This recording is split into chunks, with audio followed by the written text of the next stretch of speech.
This is Professional Launch with Ricot Aladin, positively connecting the less connected, bridging gaps, and building futures in the community. Professional Launch with Ricot Aladin.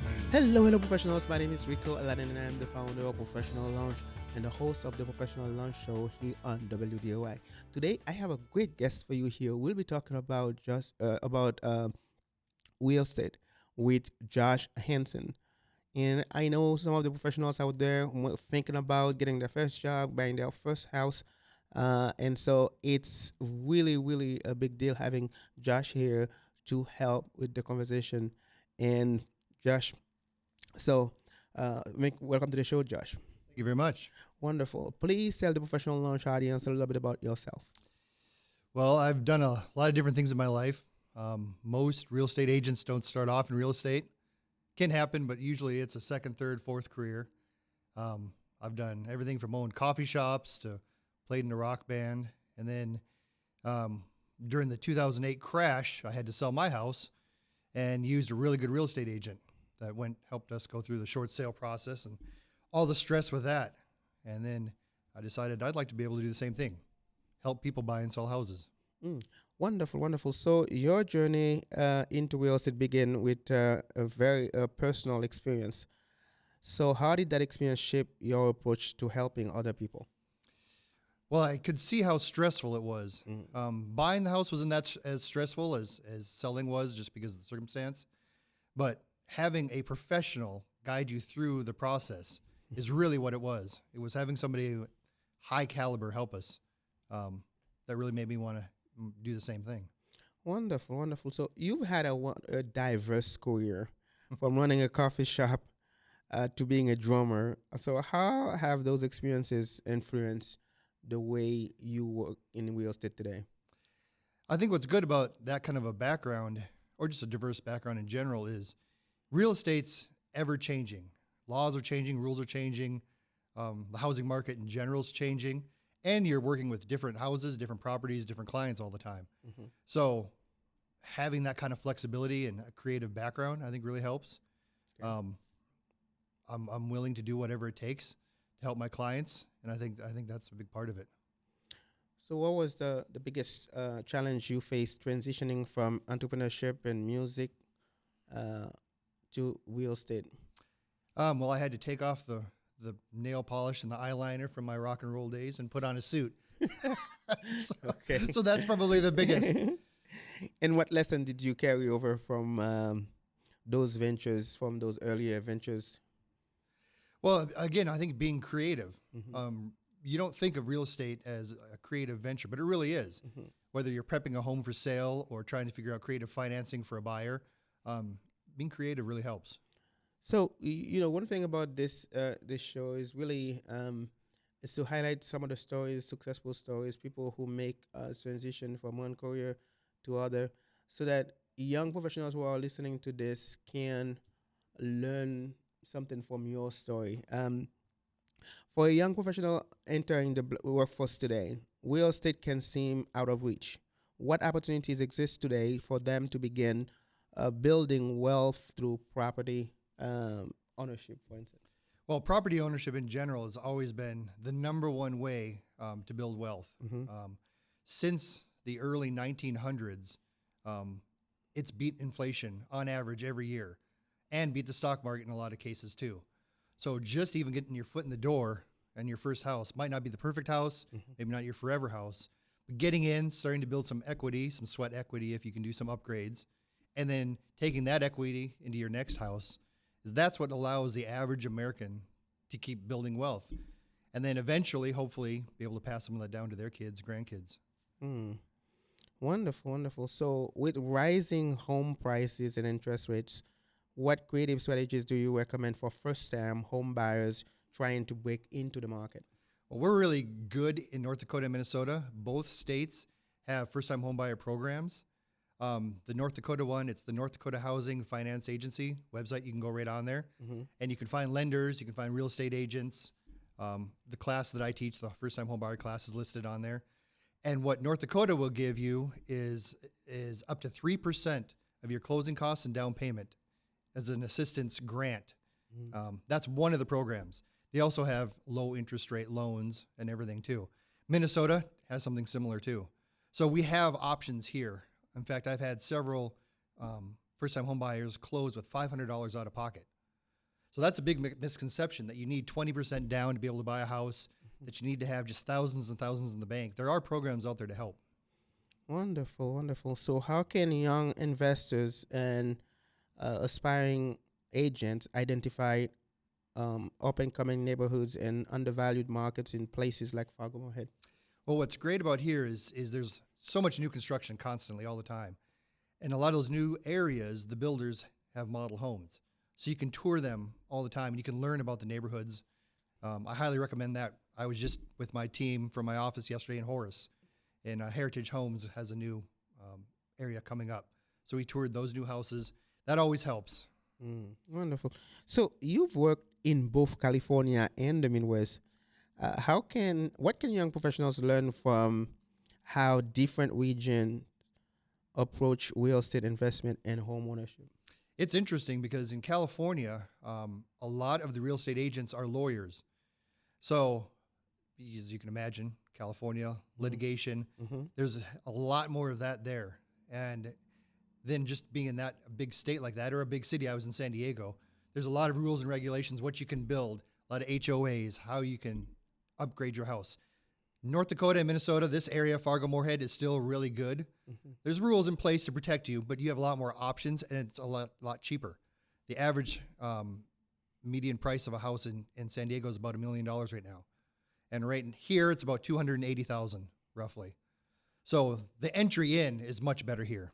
And that's why we have people moving here. During COVID, I had clients from Seattle, from Portland, from LA, all moving to this area because it's such a good place to be.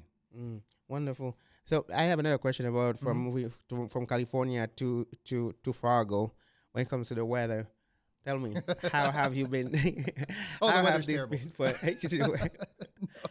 How have you dealt with it, at least, in the beginning? Like you said 19 years ago you moved here, right? 16 years ago. So how was it in the first place? Was it you or your wife?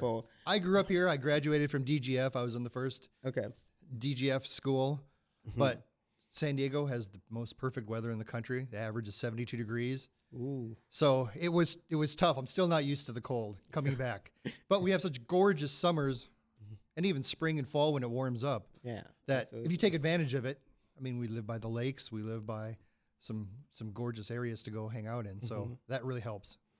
Wonderful, wonderful. So, on this show, we talk about mentorship a lot, and because that's one of the things that I think that it is needed. Young professionals need mentorship to really advance themselves, to learn, to grow.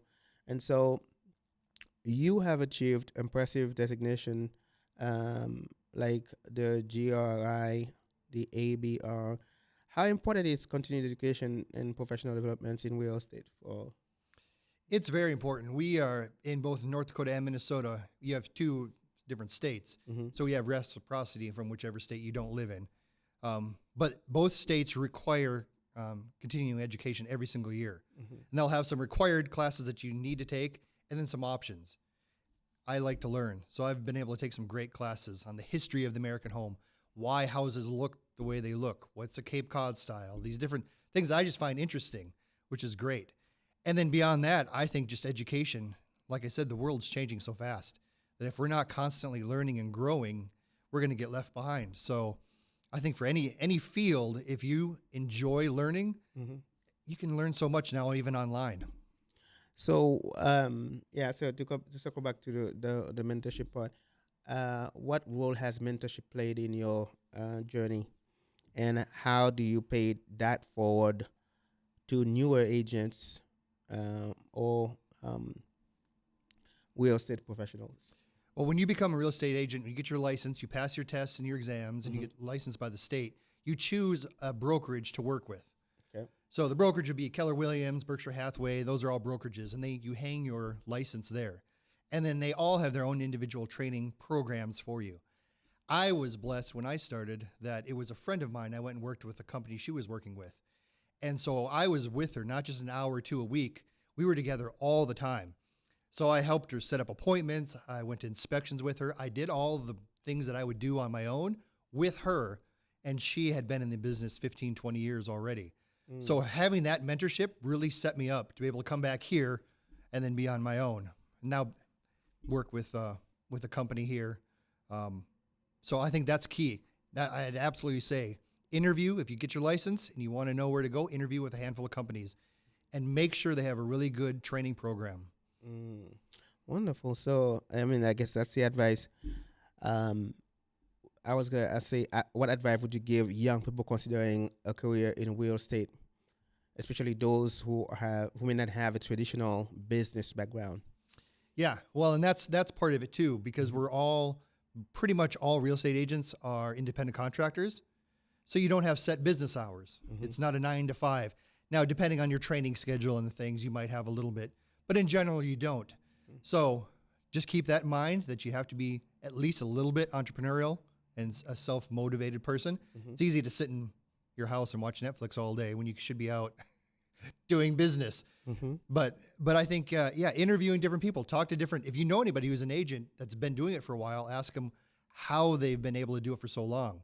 Because I don't know the exact number, but I believe it's around 80% of new real estate agents quit within the first 3 years because they don't have that foundation. They didn't find the right place to be that clicked for them. We're going to have to circle back on that, but first we're going to take a short break here.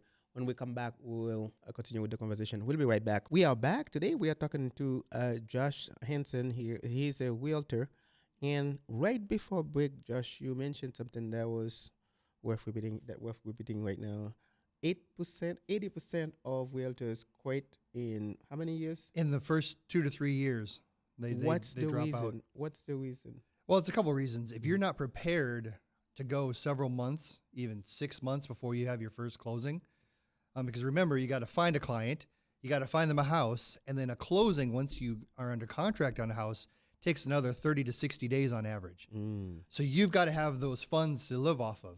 In my case, I sold a coffee shop and had that money to live off for 6 months before, because we're independent contractors, so we don't have a salary to lean back on.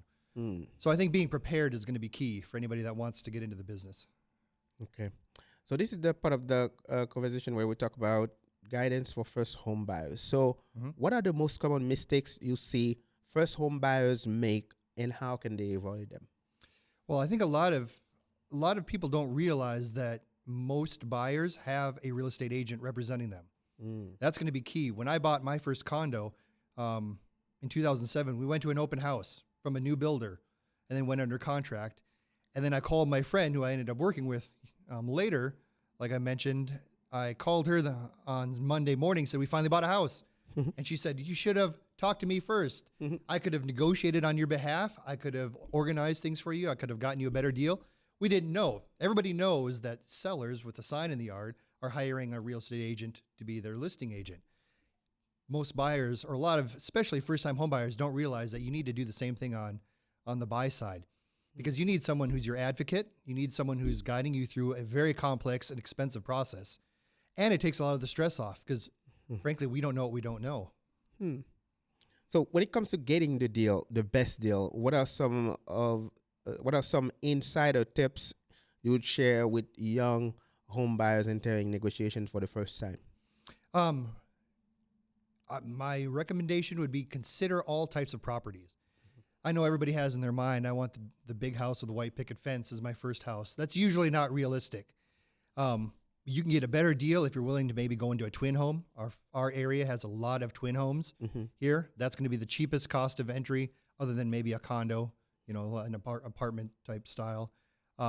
Or if it's an older house in an established neighborhood that maybe needs some minor upgrades, carpet, paint, stuff you could do once you've moved in. You can get a good deal that way if you're willing to do some of the elbow grease and some of the work yourself. Wonderful. So many first-time home buyers rely heavily on online listing. What's something they should know about the value a realtor adds beyond what you see online? So in the old days, you would find properties through your real estate agent almost exclusively. Now, for years, obviously, we've had Zillow, Realtor.com, Homes.com, those kind of sites. So those are great sites to do a lot of research and to dig into neighborhoods. A I'll have walkability scores. It'll tell you what the schools are, those kind of things. But your real estate agent can actually look at what's sold in those neighborhoods, how long it's been on the market. A lot of these online companies like Zillow, great companies, but they make their money by selling leads to the real estate agents. We put our listings on there, we advertise. So a lot of times there's not sold information. So oftentimes if you see a perfect house online somewhere, ask your real estate agent and we can look it up directly through our MLS to see what's actually for sale and what's not.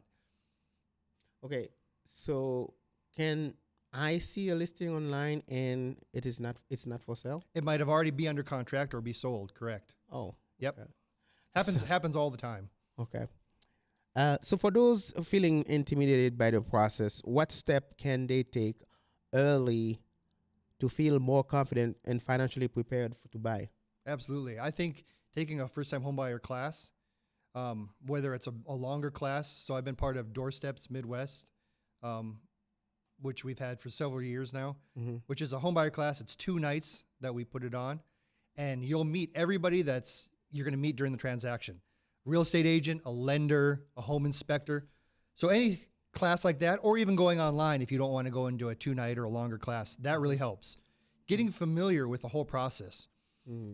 It's a complicated process, so you can feel very overwhelming.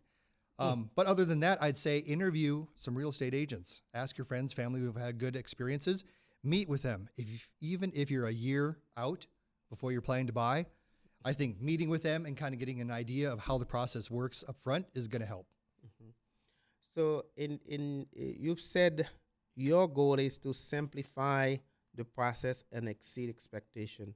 What does that look like in practice for your clients? For me, I like giving out the information. I like to teach. That's why I teach a homebuyer class. I would rather, if I work with you, I'd like when we're done, you to be able to explain the process to somebody else, friend or family member. So I like to teach as we go, as much as the client wants, of course. So real estate can be highly emotional, especially for families making such a big financial decision, right? So how do you balance empathy with professionalism in those moments? Well, I think that's why it's key, especially on the buyer side, to have a buyer's agent. Because if you love 3 different houses and they're slightly different from each other, I can tell you the facts and figures on each one, why this one might be better than the other one. There's not the emotion involved. Your job is to fall in love with a house as long as it make sure it meets your needs, number of bedrooms, bathrooms, that kind of thing. My job is to look at everything else, the surrounding community, the neighborhood. Is it going up in value? The houses there, are they going down in value? So my job is to be that advisor that's unemotional and then give you all of the information and then for you to make the choice. Wonderful, wonderful, wonderful. So where do you see the real estate industry heading for the next 5 years? And how can young professionals position themselves to find success in it? Well, we keep hearing about artificial intelligence all the time, and it's coming into every industry. Now, I don't think in real estate it's going to take the place of a real estate agent because until we have robots showing houses. Who knows? That could happen sooner than we think. But I think it just gives us tools, and it gives buyers tools too, because now we can search homes based on the type of countertops. On my website, for example, you can search not just how many bedrooms or bathrooms in an area that you want. You can search, I want this certain size backyard. I want quartz or granite countertops. And it can really help you kind of dig in and simplify the searching process. But when it comes down to it, real estate's a one-on-one business. It's a relationship business between clients and their agent. So I don't think that's going away anytime soon. Okay. So how can a college student begin to look into finding an opportunity in real estate, even if they are not in business? Because I remember earlier in the conversation you said that most people who are real estate agents are not, it's a second or third job. So, for instance, if someone is about to graduate with a degree in, sociology or something like that, and then they want to start thinking about a career, a side job in real estate, Mm-hmm. what are some of the things they can do? A couple of steps. Well, I'll tell you this, in our next home office here in town, Mm-hmm. one of our agents, she started right after college, and she had a marketing degree. Mm-hmm. So she gets to use some of those marketing skills that she got from her degree when it's prepping a house for sale, when it's doing open houses. She's actually been able to use some of that, which is very good. I've got another new agent that is working with us, just graduated high school this year. There you go. I helped her family several years ago, and she told me then, I'm going to come work with you when I graduate high school. And now she's starting to do that. She'll be starting here very shortly. So if you have an interest in it, there's so many good YouTube videos now that you can watch even. And it can be from any websites. I mean, you can watch the TV shows, Selling Sunset, Selling New York, those kind of things. Mm-hmm. That's TV, that's Hollywood. That's not really how it works. But it's fun to look at. Mm-hmm. But I'd find somebody, shadow somebody, call around, ask if somebody would like to take you around and show you what we do in a typical day. I think that would really help. So what do you do on a typical day? That's a good question. It varies. It could be almost anything. But I mean, in general, we're showing houses. Mm-hmm. We're in the office. We're talking to clients. We're doing paperwork. We're any contracts that we have that are ongoing. We're dealing with that. We're organizing the inspections, the home inspections. We're working with the lenders. It's very varied, which is why I enjoy the job. I'm not just sitting at a desk, 8 hours a day every day. I get to be out in the community. Mm. Okay. So on the side of selling the house, how do you usually approach the process to help the seller maximize their return? Sure. Selling a house. Well, first thing we do is it's called a market analysis, Mm-hmm. where we look, so houses are priced based on what similar type properties have sold in that neighborhood. So a buy level in Moorhead is not necessarily going to be priced exactly the same as a buy level in Horace is, even if it's the same builder, the same age, same size property. So we do a market analysis based on that property in that neighborhood. We typically go back about 6 months or so and see what else is sold. And then we come up with a number. And that's how we do it. We try and do it the way the appraiser for the bank will do it.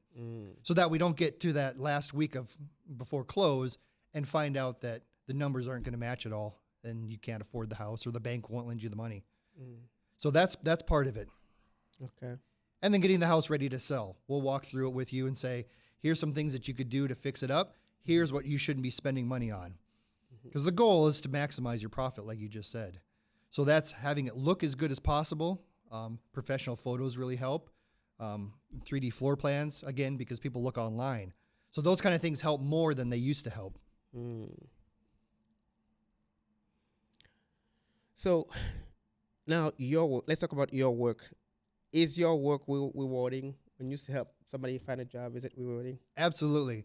And it's not the easy deals that are the most rewarding. If I meet somebody and we find them a house and there's no issues with the inspection and it's an easy close, those are great. It's great for the client, of course. But the most rewarding for me is when there's a challenging situation. Maybe there's a financing issue that comes up. Maybe there's a job change while we're under contract on a house. Being there at the end, especially with a first-time home buyer, handing them the keys and them realizing the American dream that they maybe didn't think was possible for them. That's absolutely the most rewarding thing that I do. Wonderful. So have you ever had an experience where you help a client buy a house and then there was an issue with the house? Let's say, maybe the furnace was bad or something significant like that. Sure. And how did you deal with it? Well, I recommend in normal circumstances for a buyer to get a home warranty. That kind of will help you for that first year in case something pops up. So when we do a home inspection, now you don't have to get a home inspection on a home. I highly recommend it. Ask your realtor who they recommend as a home inspector. And they'll go through the systems. They'll do everything that we don't do. When we're looking at a house, we're not climbing on the roof, right? We're not opening up the electrical panel. We're not testing the heater. The home inspector will do all that to hopefully fend off any issues that would pop up afterwards. But my goal is after our closing, I'll still be in contact with you. If you need a roofer, if you need somebody to lay flooring later, ask your real estate agent. We should be a resource for you throughout the home ownership process, not just the home buying or selling process. Wonderful. So we're going to take another short break here. When we come back, we'll continue with the conversation. We'll be right back. We are back. Today we are talking about real estate a little bit here with Josh Hanson. So there is that question that there is that 50-year mortgage talk about, out there. What is your personal take on it? And take it away. Sure. Well, I know federally, the administration's really trying to figure out ways to bring down the cost of housing. Now, we've had an artificial market during COVID where prices all over the country, including Fargo-Moorhead, went up dramatically. This year, we're really close to 2019 levels. So we're back to pre-pandemic levels of number of listings available, that kind of thing. So that's good. The market's becoming more balanced like it was. So some of the things they're thinking about is they've proposed a 50-year mortgage. Now, is that good to get your foot in the door and maybe you can refinance in 3 or 4 years? Maybe. If it's a longer-term thing, nobody lives in a house for 50 years. Typically, our grandparents maybe did, but we don't anymore, obviously. The average person lives in a house 7 to 10 years is what the typical is before they sell and buy another house. So the downside on a 50-year... They get sick of the house or what? Life changes. You have kids, you want a different area. It's usually that. It's usually downsizing or upsizing. Right now, we have a lot of baby boomers retiring, and so there's a lot of downsizing. They don't need the big 4 or 5 bedroom house if it's just the 2 of them anymore. Exactly. So they'll sell their bigger house and then buy something maybe with no stairs, that kind of thing. So the administration's trying to do some things like a 50-year mortgage. The other thing they're proposing is a ban on institutional investors. We hear about Blackstone and companies like that buying up thousands and thousands of houses and then renting them out. That constricts the supply for those home buyers. On the other side of the coin is it's only roughly 1% of available houses are bought by institutional investors. So it's kind of a little bit of a red herring in my mind. But it sounds good. Okay. So if you meet someone who's buying a house right now, they say they are thinking about a 50-year mortgage. Would you advise them against it or for it? That's a good question. It all depends on their situation. Again, if that's the only way they can get into a house, possibly. The lenders also have other programs. Like I said, we've got first-time homebuyer programs. We've got those kind of things. I would strongly recommend they talk to their lender. The first person that you'll meet, other than a real estate agent, when you start your journey into buying a house, is going to be a lender. Now, you can interview different lenders, see what programs they have that might work for you, see what kind of loan options they have for you. They'll try and figure out every way possible to get you into a property. Now, if that ends up being a 50-year mortgage at some point, that's doable. I would just recommend trying to refinance that most likely within a few years, because all you'll be paying down is interest. You won't be paying on the principal. So it's hard to catch up and pay off a loan like that.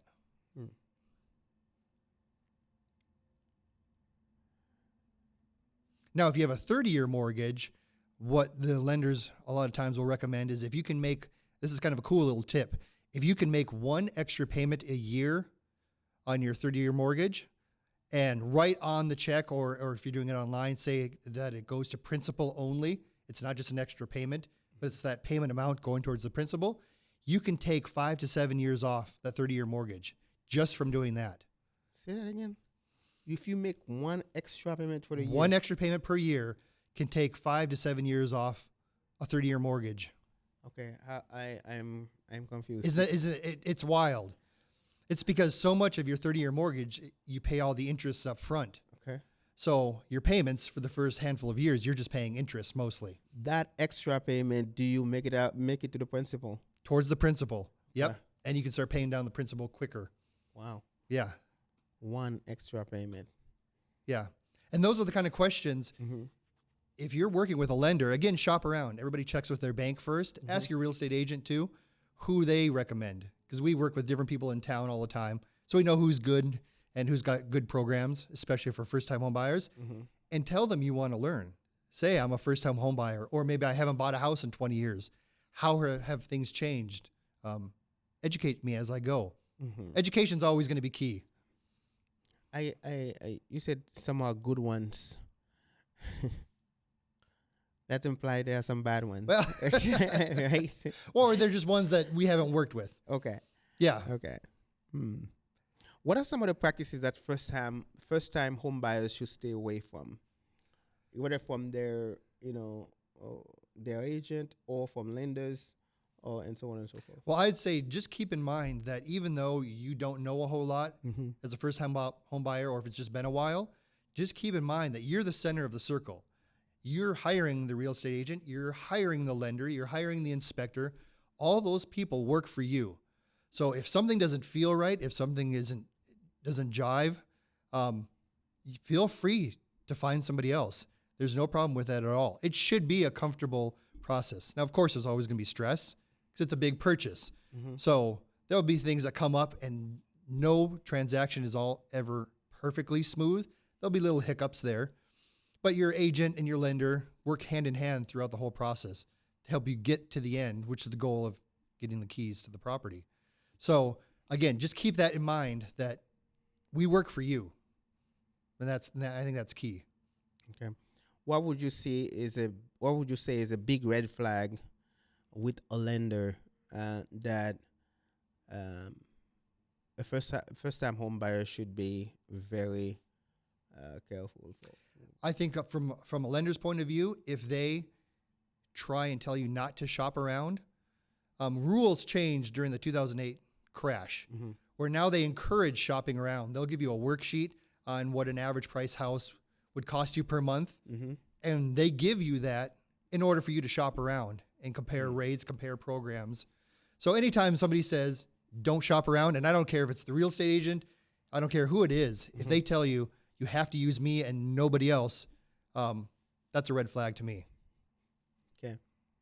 So when it comes to other part of the house, I know when you were going to buy, there are some inspection that you do. Can the person buying the house recommend their own inspectors, people that go and take care of, look at different part of the house that may be, overlooked because, the seller wants to sell, they want to sell. But you want someone that will go in there, is really look into things to make sure that everything is good and ready to go. Nothing is filthy, no filthy wires, nothing like that. Can the buyer bring their own? Yeah, absolutely. And actually during that inspection period, now remember, you don't have to get a home inspection on a property. I highly recommend that you do. And typically it's within the first week or two after you're under contract, you get that home inspection done. Okay. And then if things pop up on that home inspection that you want to negotiate, then that's a whole new negotiation with the seller. What we're looking for are major items, safety items and stuff.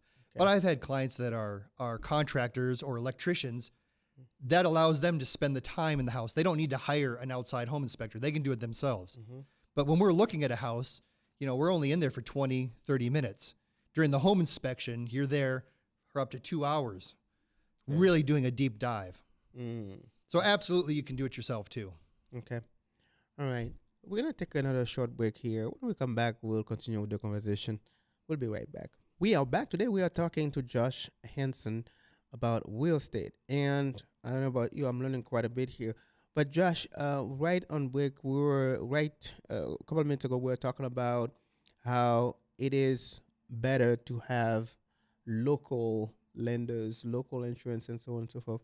So can you elaborate on that? Why should someone consider a local lender instead of an online lender? Sure. There are great online lending platforms, Rocket Mortgage, Quicken Home Loans, those kind of things. But ultimately, you want somebody local as your lender because part of the purchasing process is the appraisal. Now, there's flood zones that we have here. We all know about flooding here. There's special assessments that we have that a lot of part of the country doesn't have. So having somebody local that knows our area is really going to be key. And the same with home insurance. Part of when you get a loan, you also have to have a homeowner's insurance policy, kind of like you have full coverage on an automobile, same idea. You want somebody local that knows the local rules, regulations, and just in general our area. Wonderful, wonderful.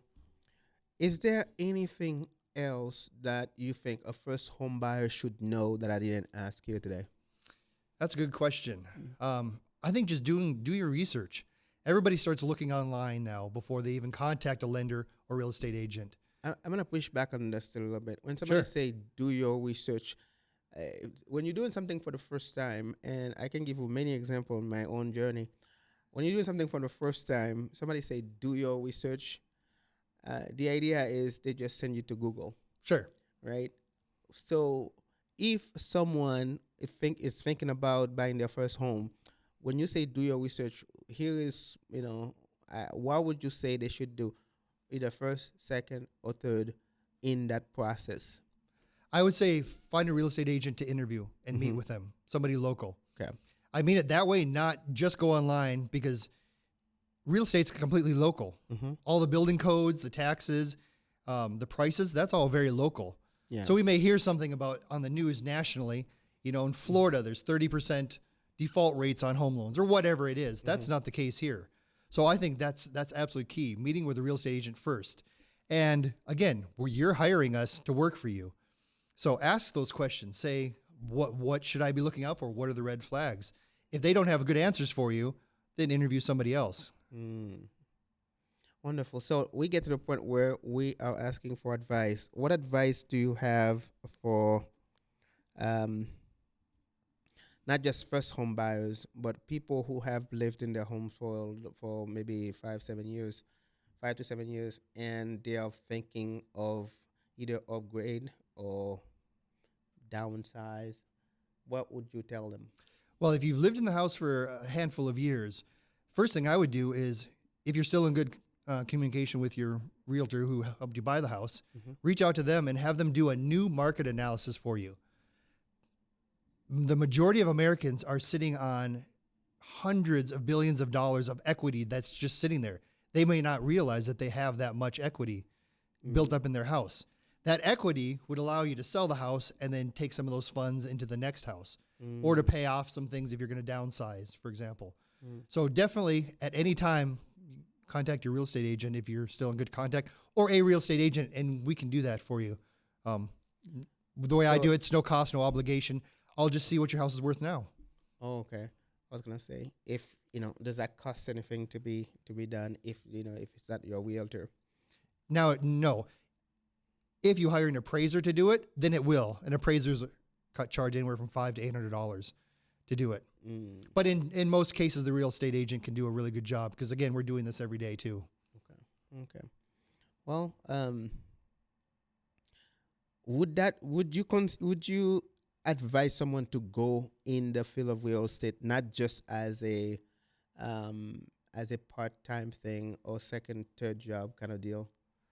If we're talking to college students right now, would you say that's a field that I think you should go into based on certain skills that you see that they have, or would you advise them to go through that? Absolutely. I think it's a great job. I've now been doing this since 2011 full time, so quite a long time compared to a lot of real estate agents that get in and out. Depending on when the market's hot, a lot of real estate agents will get licensed, and then when it cools off a little bit, they'll get out. So, but I highly recommend it. And actually, we have quite a large number of younger agents here because of the colleges. So a lot of the colleges here, you graduate and they maybe buy their first house, or they have a friend that gets into real estate, and they go join a company. I'd recommend interviewing a bunch of different companies even before you get licensed, just to see what they have, kind of see what it's like. Again, or shadow somebody. Okay, 20 seconds for the last question. Okay. What is the number one skill you need to be a real estate agent? Communication. Okay, communication. Communication between all the parties that are involved. Again, organizing between the lender, the inspector, all those kind of things, and then communicating with your client. That's the number one complaint that we have, is not enough communication. So good communication skills is key. Wonderful, wonderful, wonderful. Now, this is the part I tell you. It's up to you to make today a great day. Josh, thank you for being on the show today. Absolutely. It's been a pleasure. Wonderful, wonderful. This is our show.